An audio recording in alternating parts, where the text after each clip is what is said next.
I knew that none of what I was doing now they'd ever taught at Harvard, along with Navy routine, which is all based on ships. I wrote a book. I took the photographer, made some pictures of it, sent the book back to the Navy Department, and said, look, here's how I would redo all of your training regulations about advanced bases. I knew one of two things would happen. I'd either be court-martialed for telling the Navy how to run the war, or commended. Fortunately, they commended me. They published my book. They sent me back to Washington to rewrite all the Navy regulations about advanced bases. And I married my wife, Jane Louise Hoy, who was a Navy nurse, and I started in Washington as their first TV announcer. So it all came together, just one good break after the next. Over in the middle on the left. Congratulations, Mr. Wolff. I have to ask, you've called a lot of great games. What one would you love to call again, or what was your favorite one that you called?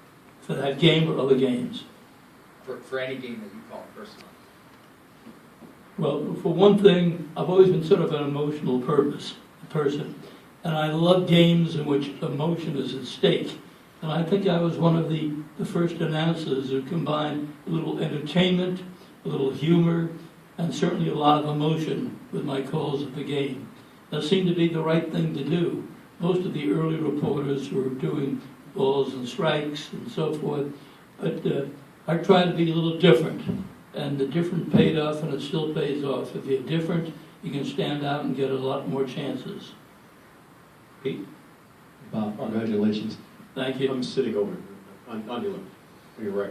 On the scoreboard behind you, when you were on the field, they showed a picture of you interviewing Babe Ruth, and I was wondering if you recall that interview, and if that was the only time you interviewed Babe Ruth. Well, in addition to doing the ball games, I did interview shows constantly, and I interviewed Babe Ruth, and I interviewed, you name the person, I interviewed him, because I had my own syndicated show throughout the country with interviews based on personal things being a little different than who won or lost the ball game.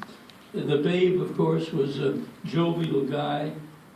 He insisted on every show that he did that he had time to tell about the kids still listening in, to follow his example of not drinking or smoking or doing any of those things, but grow up to be like him. As you know, he spoke this well, but he didn't happen to practice it, quite aside from the ball field. But he wanted to get the message over anyhow. But basically, I've been very fortunate in the interviews that I've done throughout the years. One of my favorites was George Steinbrenner. We always got along just great on the air. But if you name the person, I've done the interview. Any other questions for Mr. Wolff? John? Hey, Doug. What was your favorite or most impressive thing you covered at Yankee Stadium in your career? Here or elsewhere? Across the street. In this stadium? The other one, across the street. Well, in Yankee Stadium, I did the Mickey Mantle home run that missed going out by about 6 or 8 inches. It hit off what was then called the facade, it's now called the freeze, and the ball was going upwards when it hit, or it'd still be going upwards at this time. That was by far the longest home run I've ever covered. I also covered his home run in Washington called the tape measure home run that left the ballpark so fast, like a line drive, that you couldn't say, oh, look at that go, what a shot. You just said, wow, did you see that? Went over the fence. So basically, those are two of my Yankee things. But along the way, I've had other shows I'm proud of. As it developed, I called Jackie Robinson's last major league hit. I was doing the World Series that year. This came in game number 6 of the 56 World Series, and Robinson's last hit was a base hit to left field that drove in the winning run, and the Yankees lost that game 1-0, but they won the final game, the 7th game of the series. I've done 3 Yankee World Series, and they've won all 3, but that particular World Series was game number 5 was the Larson no-hitter. So I sort of lucked out there too. Second row on the left, Howard. How much did you enjoy doing the dog shows? Say it again. The dog shows. How much did you enjoy? The dog show? Well, you know, I try to be an entertainer.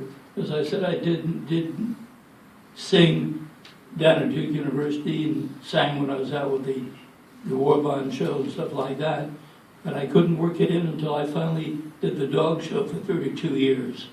And I found that when I sang on the dog show, which I did every year, I wrote the lyrics, I found that the adults didn't pay much attention to it, but no dog ever had an unkind word for it in all the years I did it, so I got by with the dogs. I remember one year, Eddie Layton, who accompanied me on the organ, great organist, said, "Bob, why don't we put out a dog show album? Put that for sale." I said, "Eddie, it's a great idea, but how many dogs do you think will buy it?" So it's still in the files that I did. Any last questions from Mr. Wolff? Ken? Bob, when you started broadcasting for Washington, there were a lot of great stars coming back from World War II, a lot of great Yankee stars, Yogi Berra, Phil Rizzuto, Ted Williams of the Red Sox. What was it like in the era when baseball was coming back after World War II? When I started doing baseball, I didn't know that part of the job was selling the products, because the announcer then had to do all the commercials. In fact, they hired commercial announcers instead of play-by-play guys in some cities, including New York. But basically, I had a big problem with smoking, which I've never done, but they gave me cigar smoking lessons. Remember one day I was smoking with the advertising guy. We were having a meal. I took the cigar out of my mouth, and he said, "What are you doing?" I said, "I'm putting it in the ashtray so I can eat." He said, "No. Cigar smokers let it dangle. It's part of your appendage. You never take it out of your mouth." So I learned those lessons. Cigarettes made me gag. I finally saved the sponsor, L&M at the time, by putting the pack up in my shirt, in my pocket here, so they could see the brand. But except for that, I wouldn't have done it. In fact, my biggest and closest call to being fired was Gillette, not Gillette, but Vitalis Cream Oil hired me to be on, and their slogan was, "It does away with greasy kid stuff." So I did the show for ABC across the nation, and the next day there was a guy sitting right in front of me as I did the show.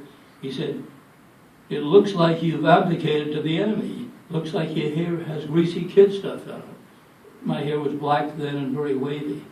And I had to assure him, "No, it wasn't." He said, "Well, we're going to test your hair." So they gave me, first they shampooed my hair. That didn't work. Then they started lowering the lights, and suddenly he said, "Hey, that's it. Do the show with the headlights higher so you don't see the glints, and you can hold on to the show," which I did. So I was like a shadow of my former self, but I kept broadcasting. That was broadcasting in those days. Any last questions? Yes. In the back on the right? Can you compare broadcasting now to how it was when you first started, the state of broadcasting?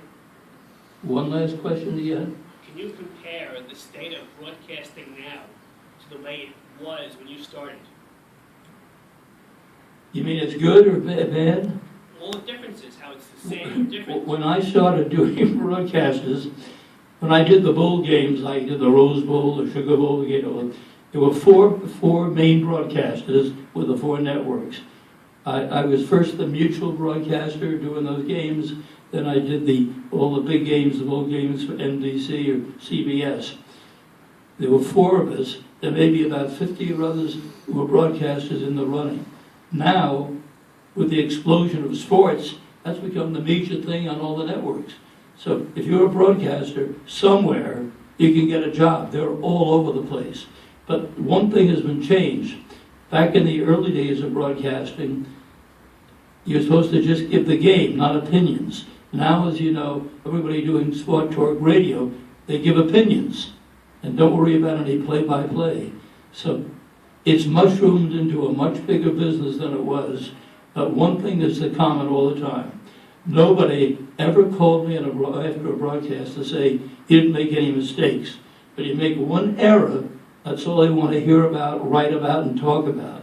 So I soon learned that in order to keep perpetuating as I've done, you better really work your tail off to be accurate all the time, because accuracy is the number one way to hold a job. Last call for any final questions? Mr. Wolff, thank you for being here with us. Congratulations. Broadcasters also talk too much, so thank you very much for listening.